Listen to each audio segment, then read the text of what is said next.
Hi Year 12, this is the first of a series of 6 videos for the topic of further integration for Extension 2 mathematics. In this first video we're going to look at Extension 1 methods of integration and some harder applications of those.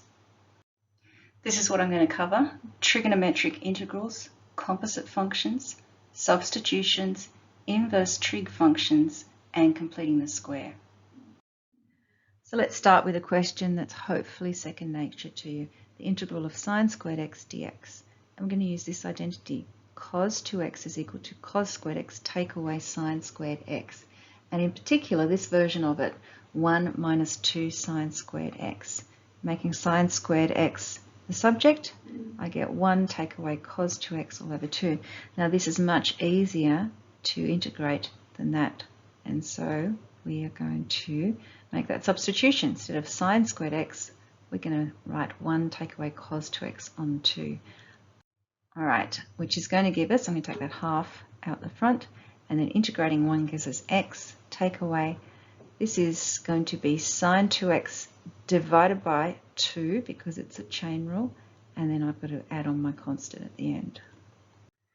Now here's a question that's probably a little bit more extension 2. And there are a number of ways to do this, but one way we could do it is exactly the way we just did sine squared. So sine squared x is exactly the same as 1 minus cos 2x on 2, but this time I've got sine to the power of 4x, so I want that whole thing squared. Expanding this out, I'm going to get a quarter, 2 squared out the front. 1 take away 2 cos 2x plus cos squared 2x. All right, this is fine, this is fine. I need to make that substitution again. This time I'm going to do it for cos. And you can see that it's 2x, so I'm going to need double angle formula of that. And so instead of 2x, I'm going to have 4x. So cos 4x is equal to cos squared 2x take sine squared 2x. This time I want this form, 2 cos squared 2x take away 1. Making the cos squared 2x the subject, I'm going to get cos 4x plus 1 all divided by 2, and that's going to be substituted in there. Like that. I'll leave you to finish that one off. All right, remember we have a limited chain rule for integration which works providing we do not introduce a variable. It's called the reverse chain rule. So for example, we could have this 2x take away 1 all to the power of 5. I have a composite function here, and the inside function 2x minus 1, the derivative of that is a 2. So when I divide by the derivative, I'm not introducing a variable. So that's the main rule with this. So I'm going to integrate the outside, which is 2x minus 1 all in brackets to the power of 6. Divide by 6, that new power, that's our power rule. And then divide also by the derivative of the inner function, which is the 2. And so we get 2x minus 1 to the power of 6 divided by 12 plus our constant. If we're integrating a composite function and the derivative of the inner function is sitting there on the numerator, we can either use substitution or inspection to find the integral. You've probably been told that we can't integrate e to the x squared. Let's go ahead and pretend we can do it using the reverse chain rule. So the outer function is e, so it's just going to stay the same, e to the x squared, divide by the derivative of the second function, or the inner function, which is 2x, plus our constant. Now, integration and differentiation are reverse processes, so we can check our answer, can't we? We can differentiate e to the x squared divided by 2x, and we should get back to our question, which is e to the x squared, but we don't. And I encourage you to have a go at this. Use your quotient rule and differentiate it and see the mess that's created, and it's all because we are introducing this variable. But in this case over here, we have the variable sitting there on the numerator and we can cancel it out. So in fact, the answer to this is just e to the x squared plus c. Let's go backwards, differentiate e to the x squared, the e stays the same, e to the x squared multiplied by the derivative of the inner function, which is 2x. And so, yes, it is correct. Here's our first example. Find the integral of x divided by x squared minus 9. Okay, we do have a composite function here because x squared minus 9 to the power of negative 1 is a composite function. The inner function is x squared minus 9 and the derivative of that is 2x. And I do have the x sitting on the numerator. I don't have the 2, however. but that's all right, I can actually make it. So I want 2x there, let's adjust it and put a half out the front. Okay, so we're just making the derivative on the numerator like that. Now we're ready to integrate because this is going to be a log, and when I divide by the derivative of the inner function, which is 2x, it's going to cancel with that numerator. So our answer is just a half ln x squared minus 9 plus c. We can, of course, use substitution, and you're welcome to do that if you want to. Let u equal x squared minus 9. du is equal to 2x dx. I'm going to match this exactly what I've got here. I've got x dx. So I'm going to take that 2 over here. All right, ready to substitute. So x divided by x squared minus 9 dx.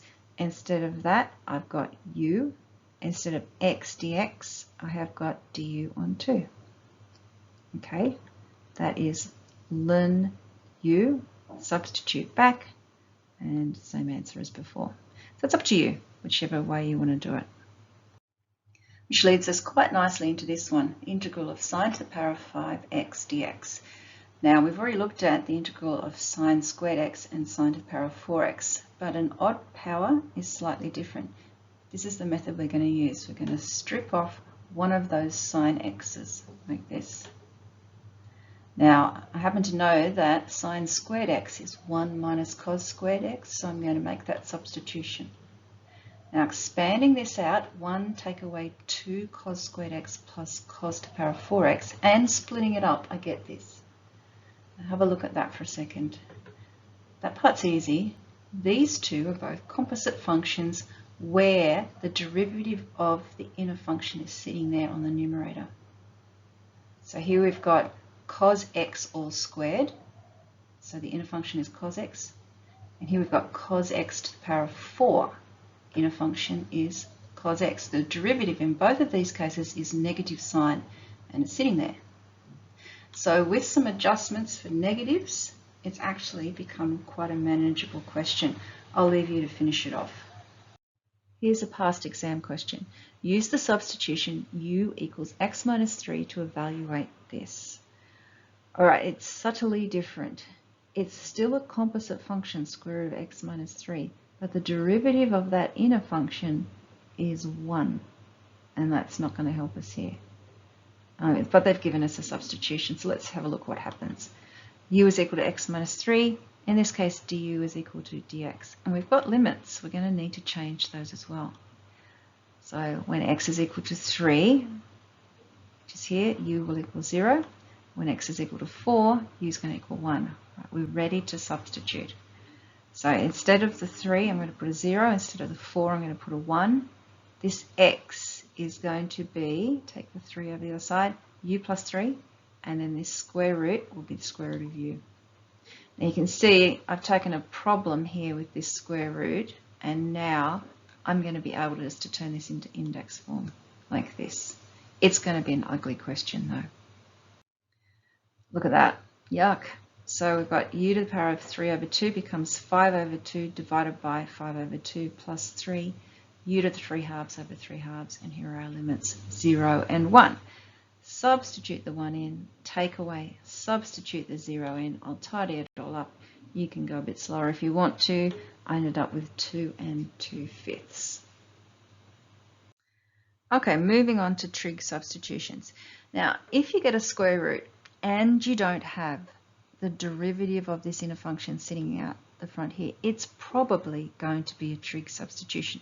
And remember, in extension 2, they're not going to tell you the substitution, not all the time anyway.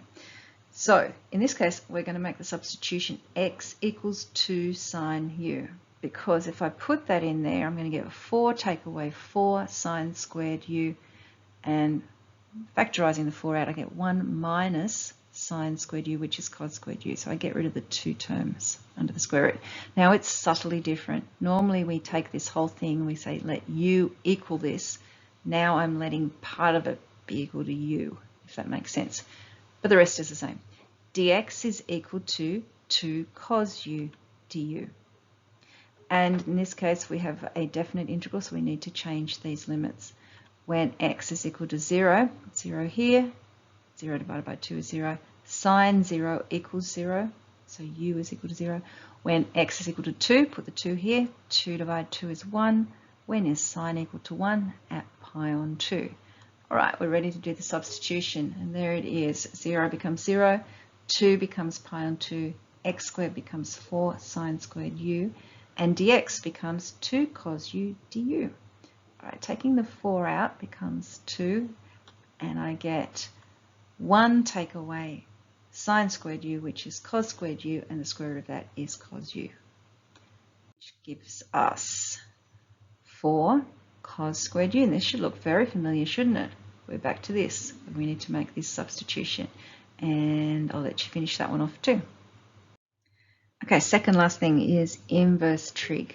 Now you're given the following integrals on the reference sheet. They're quite complicated looking.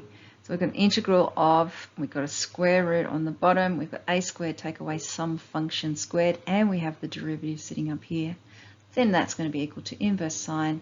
We have our function divided by a plus the constant. And here is tan. Very, very similar. We've got a 1 on a is the only difference. So I'm not going to spend a lot of time on inverse trig. You can do some individual practice on it, but can you tell the difference between these three questions? This one here is inverse sine of x on 3. This one, this is a composite function where I have got the variable, at least the variable part of the derivative of the inner function sitting at the top. So I'd adjust here, I'd go minus 2x because that's what I want, and negative half out the front. And then I'd turn this into index form. We would get that's 9 minus x squared to the power of negative a half. We'd raise it by 1, divide by that new power, tidy it up. There's our answer. And this one here, without the square root, without the x sitting on top, we would have to do by partial fractions, which we will meet in a couple of videos' time. Okay, last question. We can complete the square here and turn it into an inverse tan question, which I think is pretty cool. So x squared plus 2x plus 1 will complete the square, and I'm going to borrow the 1 from this 5. Factorising this, I get x plus 1 all squared. And now it's actually going to be an inverse tan.